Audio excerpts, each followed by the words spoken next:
ప్రగాఢ సానుభూతి తెలియజేస్తున్నాను. అధ్యక్ష, మనందరికీ దాదాపు ఈ సభలో ఉన్న చాలామంది సభ్యులకు, ముఖ్యంగా హైదరాబాదు నగరంలో నివసించిన వాళ్లకు, చదువుకున్న వాళ్లకు,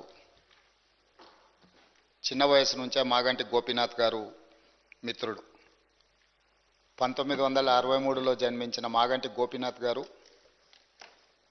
విద్యార్థి రాజకీయాలలో చురుగ్గా ఉండడమే కాకుండా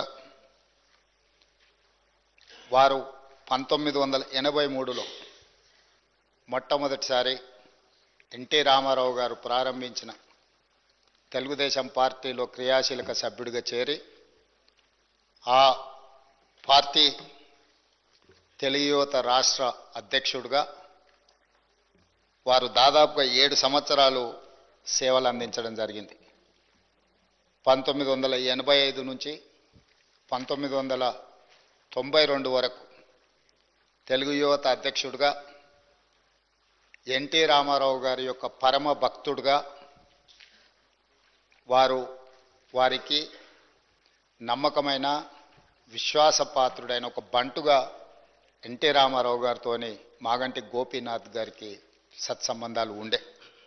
అదేవిధంగా వారు అర్బన్ డెవలప్మెంట్ అథారిటీ డైరెక్టర్గా హైదరాబాద్, వినియోగదారుల ఫోరం సభ్యుడిగా వివిధ బాధ్యతలను వారు నెరవేరుస్తూ వచ్చిండ్రు.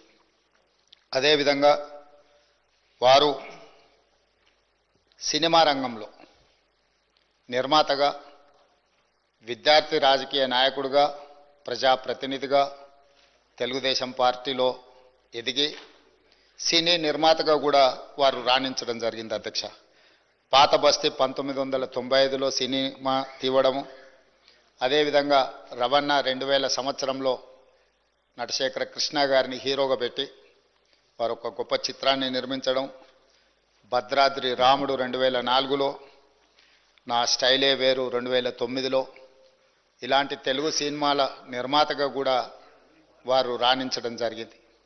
అదేవిధంగా వారికి నాకు అత్యంత సన్నిహిత సంబంధాలు, ఒక మంచి మిత్రుడు అధ్యక్ష మాగంటి గోపీనాథ్ గారు. 2014 సంవత్సరంలో నేను రెండవసారి శాసనసభ్యుడిగా, మాగంటి గోపీనాథ్ గారు మొట్టమొదటి శాసనసభ్యుడిగా ఈ సభలో మొట్టమొదటి తెలంగాణ రాష్ట్ర శాసనసభలో కలిసి పనిచేయడం జరిగింది.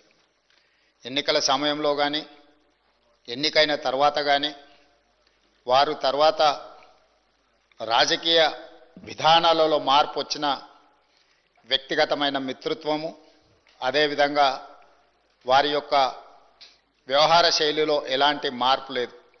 ఒక మిత్రుడిగా 2014, 2018, 2023 3 సార్లు శాసనసభ్యుడిగా ఎన్నికై హ్యాట్రిక్ సాధించిన శాసనసభ్యులలో చాలా తక్కువ మందిలో మాగంటి గోపీనాథ్ గారు ఒకరు.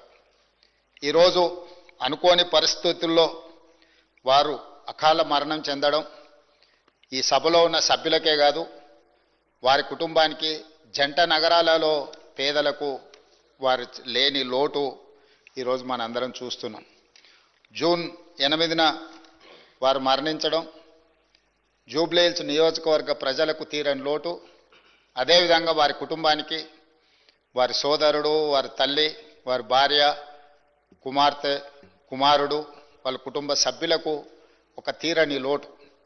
ఎందుకంటే అకాల మరణం ఆ కుటుంబానికి తీరని దుఃఖాన్ని తీసుకొచ్చి పెట్టింది. జూబ్లీహిల్స్ నియోజకవర్గ ప్రజలకు కూడా చాలా లోటు. ఎందుకంటే సౌమ్యుడు, మితభాషి మాగంటి గోపి. వారు చాలా తక్కువ మాట్లాడతారు. చూడడానికి క్లాస్ లీడర్గా కనిపించిన మాగంటి గోపీనాథ్ ఒక మాస్ లీడర్. జూబ్లీహిల్స్ ప్రాంతంలో ఉండే, ఆ నియోజకవర్గంలో ఉండే బస్తీలలో పేదలతో వారికి ఉన్న సన్నిహిత సంబంధాలే, రాజకీయాల పరిస్థితులు ఆటుపోట్లు ఉన్న 3 సార్లు శాసనసభ్యుడిగా ఎన్నికై ఆ ప్రాంత ప్రజలకు వారు సేవలు అందించడం జరిగింది. ఈరోజు ఈ సభ వారి కుటుంబానికి మనందరం అండగా నిలబడాలి. అదేవిధంగా వారి ఆత్మకు శాంతి చేకూరాలి. అలాంటి అరుదైన ప్రజాసేవలో ఉన్న ప్రజాప్రతినిధులు కోల్పోవడము మనందరికీ తీరని లోటు. అందుకే తమరి అనుమతితో ఈ శాసనసభలో ఈ సంతాప తీర్మానాన్ని ప్రవేశపెట్టడమే కాకుండా ఆ కుటుంబానికి ప్రగాఢమైన సానుభూతి తెలియజేస్తూ వారి ఆత్మకు శాంతి చేకూరాలి అని భగవంతుడిని ప్రార్థిస్తూ తమరి దగ్గర సెలవు తీసుకుంటున్నాను అధ్యక్ష. రిక్వెస్ట్